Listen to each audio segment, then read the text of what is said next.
Hello, जय हिंद दोस्तों। मैं शुभम आपका स्वागत करता हूं आपके अपने इस यूट्यूब चैनल शुभमी क्लासेस में। आज की क्लास में हम जीके और जीएस के mix top 35 very very important question discuss करने वाले हैं। और प्रश्नों का लेवल मैंने इजी, मीडियम और हार्ड तीनों टाइप से मिक्स किया है। सभी को अपना टेस्ट लगाना है। मैं उम्मीद करूंगा सेशन आपके आने वाले एग्जाम के लिए बहुत ज़्यादा हेल्पफुल होगा। चलिए अपनी क्लास स्टार्ट करते हैं। तो देखिएगा, यहाँ पे प्रश्नों की संख्या 35 है और टारगेट मैं आपको दे रहा हूँ 30 क्वेश्चन राइट करने का। इन 35 प्रश्नों के बाद आपको एक क्वेश्चन होमवर्क के लिए भी मिलेगा। होमवर्क भी सभी को लेकर जाना है। तो चलिए स्टार्ट करते हैं। पहला प्रश्न है आपके सामने स्क्रीन पर, जल्दी से आंसर दीजिएगा। किसका प्रयोग उच्च तापमान मापने के लिए किया जाता है? ऑप्शन आपके सामने है, रेडियोमीटर, फोटोमीटर, पेरिस्कोप या फिर पायरोमीटर। आंसर मैच कीजिएगा। अगर आप सभी ने ऑप्शन डी को आंसर दिया है, पायरोमीटर आपका बिल्कुल करेक्ट आंसर होगा। आंसर देने के लिए आपको ज़्यादा समय नहीं मिलेगा। अगर आपको ज़्यादा समय चाहिए तो आप सेशन को रोक सकते हैं। नेक्स्ट है क्वेश्चन नंबर सेकंड आपके सामने।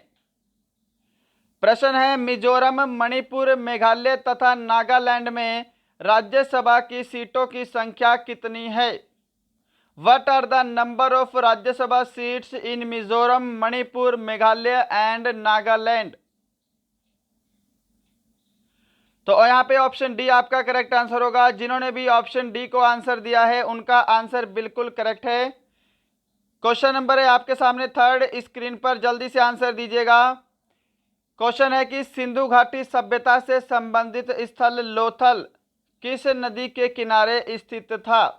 वेरी वेरी इंपॉर्टेंट है और क्वेश्चन ये वाला आपके एग्जाम में पूछा जा चुका है। ऑप्शन है सिंधु नदी, रावी नदी, भोगवा नदी या फिर चिनाब नदी। तो यहाँ पे आपका ऑप्शन सी बिल्कुल करेक्ट आंसर होगा। भोगवा नदी के किनारे स्थित था। और लोथल जो है ये कहाँ पे है? गुजरात में है। ये भी आपको ध्यान रखना है। इसको सिंधु घाटी सभ्यता का पतन नगर भी बोला जाता है और ये वहां का एक उस समय का प्रमुख बंदरगाह भी था। ये भी आपको ध्यान रखना है। क्वेश्चन नंबर 4 आपके सामने है, मुंडा जनजाति किस राज्य से संबंधित है? और आप सबकी बहुत ज़्यादा डिमांड भी आ रही है कि जनजाति वाला टॉपिक करवाया जाए। तो देखिएगा, पिछले कुछ दिन से हमारी क्लासेस डिस्टर्ब चल रही थी, परंतु अब हमारी क्लासेस जो है वो कंटिन्यू रहेंगी और जितने भी हमारे टॉपिक बचे हैं वो धीरे धीरे मैं डे बाय डे करके आपके टॉपिक भी कंप्लीट करवा दूंगा। राइट, तो टेंशन मत लेना। यहाँ पे इसका आंसर देंगे मुंडा जनजाति किस राज्य से संबंधित है। और आपका एग्जाम जो है ये 29 अगस्त को 99% कन्फर्म है कि आपके एग्जाम 29 अगस्त को हो सकता है। तो अपनी तैयारी में बिल्कुल भी ढील मत बरतिएगा। अपनी तैयारी को कंटिन्यू सभी विद्यार्थी रखेंगे। इसका राइट आंसर ऑप्शन बी रहेगा। मुंडा जनजाति का संबंध झारखंड से है। ऑप्शन आपका बी करेक्ट आंसर है। क्वेश्चन नंबर 5 आपके सामने स्क्रीन पर, नीरज चोपड़ा का संबंध किस खेल से है? अब यहां पर देखिए, आपका टोक्यो ओलंपिक हाल ही में हुआ है, टोक्यो ओलंपिक 2021। तो इससे रिलेटेड आपके जितने क्वेश्चन बनेंगे ये आपको एग्जाम के लिए करके जाना पड़ेगा। आपको ये वाला टॉपिक करना है। अगर हो सके तो मैं करवा दूंगा अगर आपसे नहीं होता। और एक आपको नया मंत्रिमंडल वाला टॉपिक करना है। ये दोनों टॉपिक वेरी वेरी इंपॉर्टेंट है आपके एग्जाम के लिए। अब उसी से मैंने ये वाला क्वेश्चन लिया है, नीरज चोपड़ा का संबंध किस खेल से है? इसका आंसर जल्दी से दे दो। तो देखिएगा, इसका राइट आंसर क्या होगा? ऑप्शन ए होगा जेवलिन थ्रो, यानी कि भाला फेंक से इनका संबंध है। इन्होंने अभी टोक्यो ओलंपिक में इतिहास रचा है गोल्ड मेडल जीतकर। इन्होंने टोक्यो ओलंपिक में गोल्ड जीता है, तो इसलिए इनसे रिलेटेड क्वेश्चन आपके एग्जाम में बन सकता है। और ये भी पूछ सकता है कि कितने मीटर इन्होंने भाला फेंका था, तो 87.58 मीटर। ये आपको ध्यान रखना है। क्लियर? चलिए नेक्स्ट है क्वेश्चन नंबर 6 आपके सामने स्क्रीन पर, हुमायूं के बाद किस मुगल शासक ने शासन किया था? सुपर इंपॉर्टेंट है। ऑप्शन है अकबर, जहांगीर, शाहजहां या फिर औरंगजेब। तो हुमायूं के बाद किस मुगल शासक ने शासन किया था? तो अकबर ने किया था। ऑप्शन आपका ए बिल्कुल करेक्ट आंसर है। और देखिएगा, इसका आप क्रम भी याद रख सकते हैं, आपसे क्रम भी पूछ सकता है। तो क्रम के लिए आपको ध्यान रखना है यहाँ पे, देखिए इसको आप क्या कर लो भाई, और यहाँ पे आप साफ कर लो। क्लियर। अब इस आई को आप क्या कर लो, बस जे बना लो। तो बी से बाबर, एच से हुमायूं, ए से अकबर, जे से जहांगीर, एस से शाहजहां, ए से औरंगजेब और बी से बहादुर शाह जफर द्वितीय। तो आपको ये भाई साहब ट्रिक याद रखनी है, इससे आप मुगल शासकों के क्रम याद रख सकते हैं। नेक्स्ट है क्वेश्चन नंबर 7 आपके सामने स्क्रीन पर। जिम कॉर्बेट राष्ट्रीय उद्यान का पुराना नाम क्या है? What is the old name of Jim Corbett national park? कहां पर है? तो ये उत्तराखंड में है, आप सभी को पता है। इसका जो पुराना नाम है वो क्या है? हेली नेशनल पार्क है। ऑप्शन बी करेक्ट आंसर होगा, और ये भारत का सबसे पुराना राष्ट्रीय उद्यान है। क्वेश्चन नंबर 8 की तरफ चलते हैं, और देखिएगा सभी को टेस्ट कंप्लीट लगाना है, लास्ट में सभी का स्कोर कमेंट बॉक्स में चाहिए। क्वेश्चन नंबर 8 है, चतुर्थ बौद्ध संगीति किसके शासनकाल में हुई? In whose reign did the fourth Buddhist council take place? Option है सम्राट अशोक, कनिष्क, पुष्यमित्र शुंग या फिर अश्वघोष। तो देखिएगा चतुर्थ बौद्ध संगीति जो है यह कश्मीर के कुंडल वन में हुई थी, ये आपको ध्यान रखना है। कहां पे हुई थी? कुंडल वन। क्लियर। और ये किसके शासनकाल में हुई है? तो ये कनिष्क के शासनकाल में हुई है। आपका यहां पर ऑप्शन बी बिल्कुल करेक्ट आंसर होगा। क्लियर है। इसके अध्यक्ष कौन थे? तो अध्यक्ष थे वसुमित्र, ये आपको ध्यान रखना है। अध्यक्ष अलग हैं और किसके शासनकाल में हुई है ये अलग क्वेश्चन है। चतुर्थ बौद्ध संगीति के अध्यक्ष थे वसुमित्र, किसके शासनकाल में हुई है? कनिष्क के, और कहां पे हुई है? कश्मीर के कुंडल वन में। क्वेश्चन नंबर आपके सामने 9 है स्क्रीन पर, जल्दी से आंसर देंगे। ज्ञानपीठ पुरस्कार प्राप्त करने वाली पहली महिला कौन थी? Super important question. Who was the first women to receive the Jnanpith award? Option है सरोजिनी नायडू, महादेवी वर्मा, अरुंधति राय या फिर आशा पूर्णा देवी। तो यहां पर ऑप्शन डी आपका करेक्ट आंसर होगा। आशा पूर्णा देवी ज्ञानपीठ पुरस्कार प्राप्त करने वाली प्रथम महिला थी। अगर प्रथम हिंदी भाषा में पूछेगा कि हिंदी भाषा में किस महिला को ज्ञानपीठ पुरस्कार दिया गया है, तो हिंदी भाषा के लिए महादेवी वर्मा को मिला है। इनकी कृति का नाम था यामा। क्लियर है। सबसे पहले किस पुरुष को मिला था ज्ञानपीठ पुरस्कार? तो ये मिला था जी शंकर कुरुप को, मलयालम भाषा के लिए। जी शंकर कुरुप मलयालम भाषा के लिए। क्लियर है। साहित्य के क्षेत्र में दिया जाता है ज्ञानपीठ पुरस्कार। क्वेश्चन नंबर 10 देखिएगा आपके सामने है। सरदार सरोवर परियोजना किस राज्य से संबंधित है? मध्य प्रदेश, गुजरात, आंध्र प्रदेश, तमिलनाडु। तो सरदार सरोवर परियोजना जो है यह नर्मदा नदी पर स्थित है। पहला प्रश्न ये बनेगा, ये ध्यान रखिएगा। और ये जो है गुजरात में है। ऑप्शन बी आपका करेक्ट आंसर होगा। और ध्यान रखिएगा सरदार सरोवर बांध जो है ये भारत का दूसरा सबसे बड़ा बांध है। चलिए क्वेश्चन नंबर 11 है आपके सामने स्क्रीन पर। प्रथम गोलमेज सम्मेलन कब हुआ था? When was the first round table conference held? तो ऑप्शन ए सभी ने आंसर दिया होगा। 1930 में प्रथम गोलमेज सम्मेलन हुआ था, 1931 में दूसरा हुआ था और 1932 में तीसरा गोलमेज सम्मेलन हुआ था। क्लियर। अब यहां पर ध्यान रखिएगा दूसरे गोलमेज, गांधी जी जो हैं उन्होंने सिर्फ दूसरे गोलमेज सम्मेलन में भाग लिया था। प्रश्न पूछेगा गांधी जी ने किस गोलमेज सम्मेलन में भाग लिया है? तो केवल दूसरे गोलमेज सम्मेलन में, जो कि 1931 में हुआ था। किस भारतीय ने तीनों गोलमेज सम्मेलन में भाग लिया है, यह भी पूछ सकता है।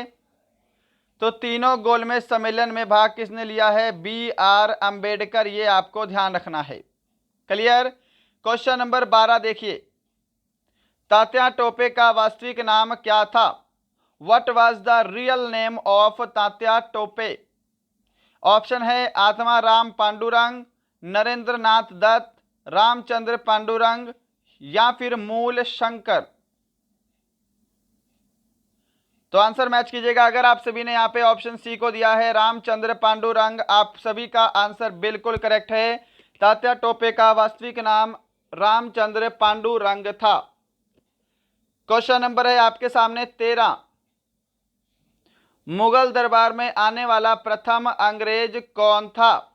सुपर इंपॉर्टेंट क्वेश्चन है, जल्दी से आंसर देंगे। Who was the first English man to come to the Mughal court? तो ऑप्शन ए अगर आप सभी ने आंसर दिया है कैप्टन हॉकिंस, आपका आंसर बिल्कुल करेक्ट है। कैप्टन हॉकिंस जो है प्रथम अंग्रेज थे जो मुगल शासक के दरबार में आए थे। और ये किसके दरबार में आया था? ये जहांगीर के दरबार में आए थे, आपको ये ध्यान रखना है। ये जहांगीर के दरबार में आए थे। और दूसरी चीज क्या है, ये किसके राजदूत थे? तो ये जेम्स प्रथम के राजदूत थे, ये आपको ध्यान रखना है, जेम्स प्रथम।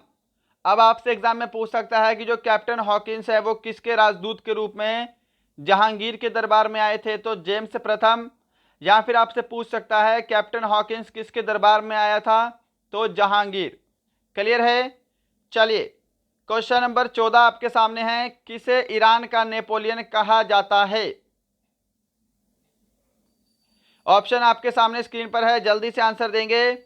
तो देखिए ईरान का नेपोलियन बोला जाता है नादिर शाह को। ऑप्शन आपका ए बिल्कुल यहाँ पे करेक्ट आंसर होगा। सभी ने ऑप्शन ए को आंसर दिया है ना? चलिए बढ़ते हैं नेक्स्ट क्वेश्चन की तरफ। क्वेश्चन नंबर 15 है सामने। कांग्रेस का नरम दल और गरम दल में विभाजन कब हुआ था? सिंपल सा प्रश्न है और ये प्रश्न वेरी वेरी इंपॉर्टेंट है, जल्दी से आंसर दीजिएगा। तो देखिएगा कांग्रेस के 1907 के सूरत अधिवेशन में कांग्रेस का विभाजन हो गया था। कांग्रेस दो भागों में बट गई थी। क्लियर? नरम दल और गरम दल। क्वेश्चन नंबर 16 देखिए। आजाद हिंद फौज की स्थापना किस वर्ष की गई? ऑप्शन आपके सामने है, जल्दी से इस प्रश्न का आंसर दीजिएगा। इन विच ईयर आजाद हिंद फौज was established?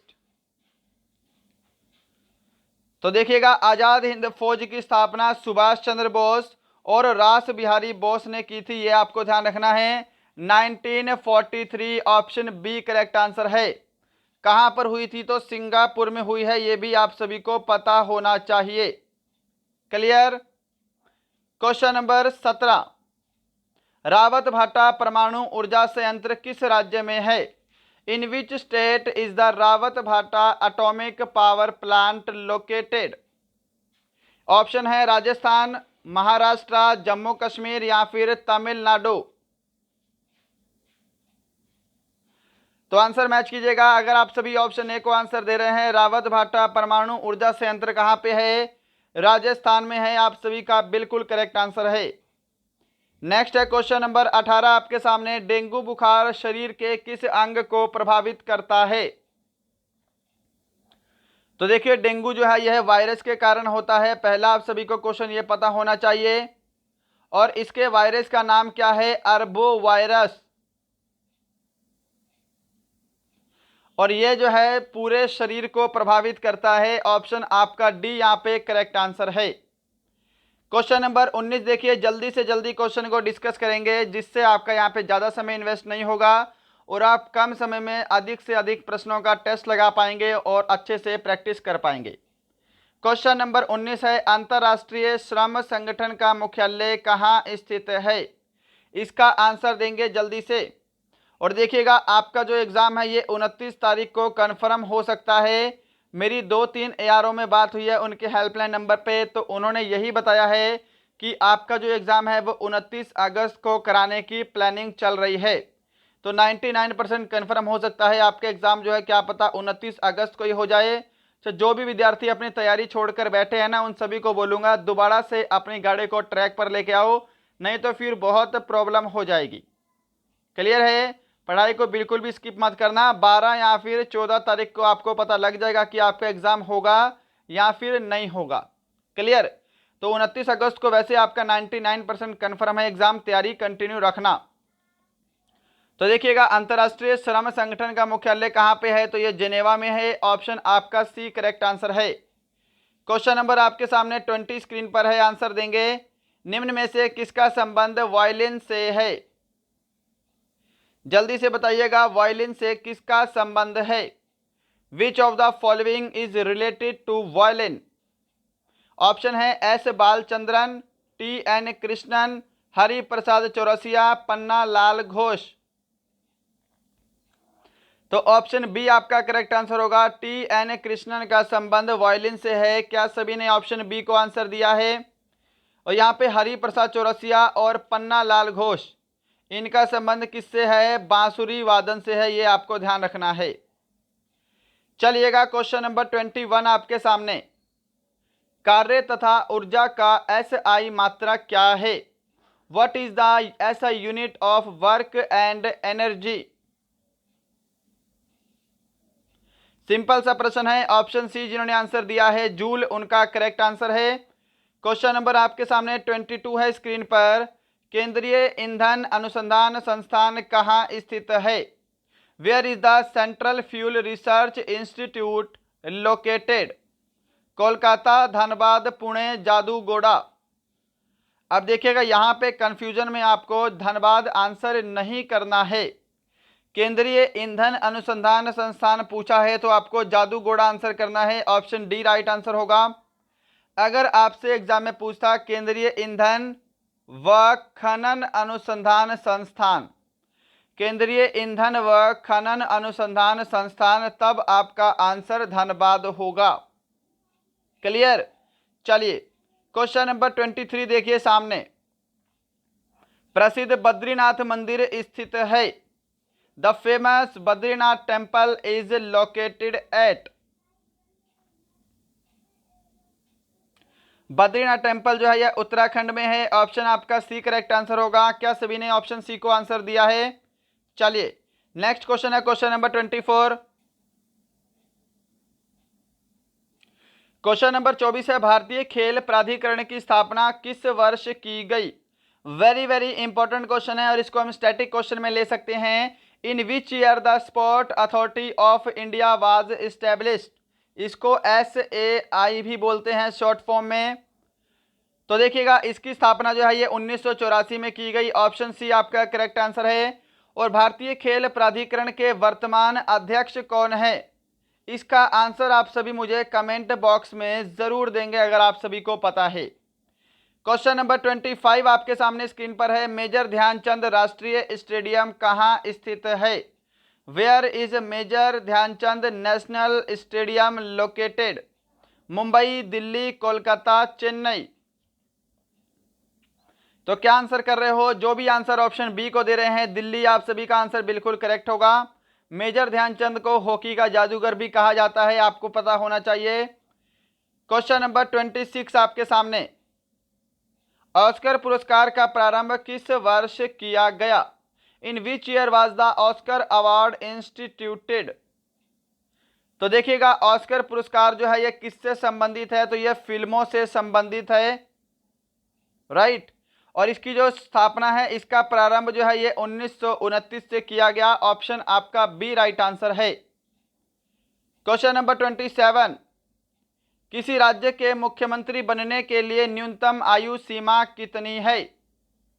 What is the minimum age limit to become the chief minister of a state?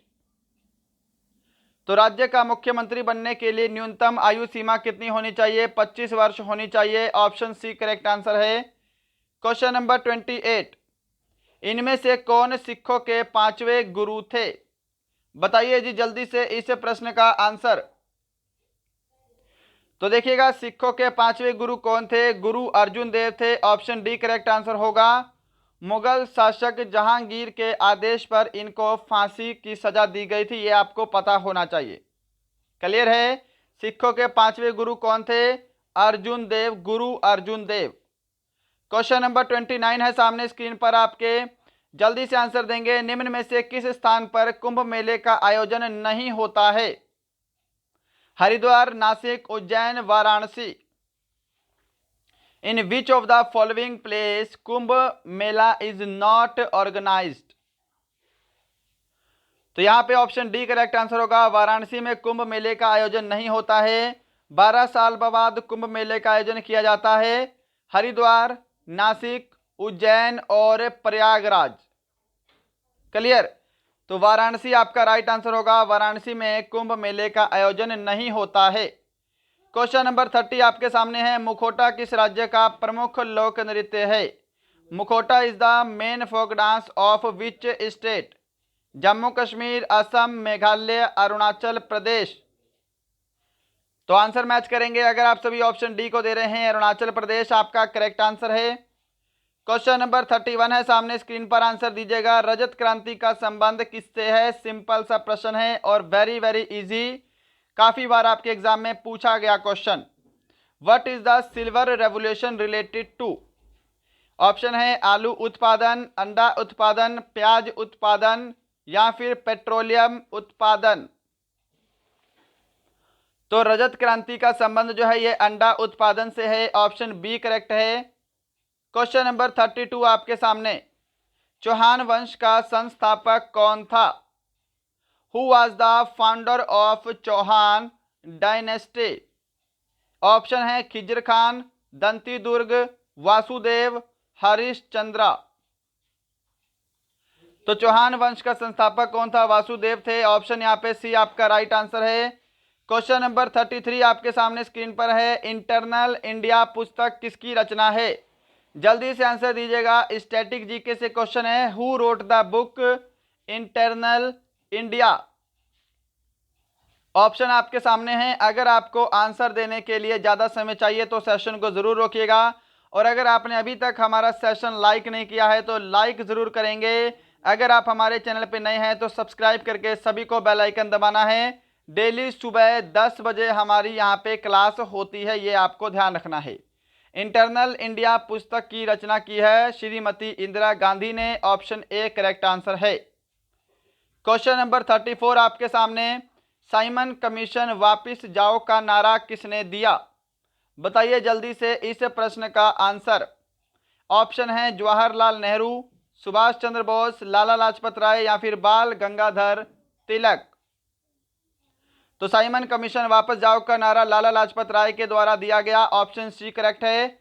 और इसी के साथ क्वेश्चन नंबर 35 है आज का लास्ट क्वेश्चन, और इसके बाद एक क्वेश्चन होमवर्क के लिए भी दिया है, होमवर्क भी लेकर जाइएगा। पहले इसका आंसर दे दो। किसे भारतीय परमाणु ऊर्जा कार्यक्रम के जनक कहा जाता है? Who is called the father of Indian nuclear energy programme?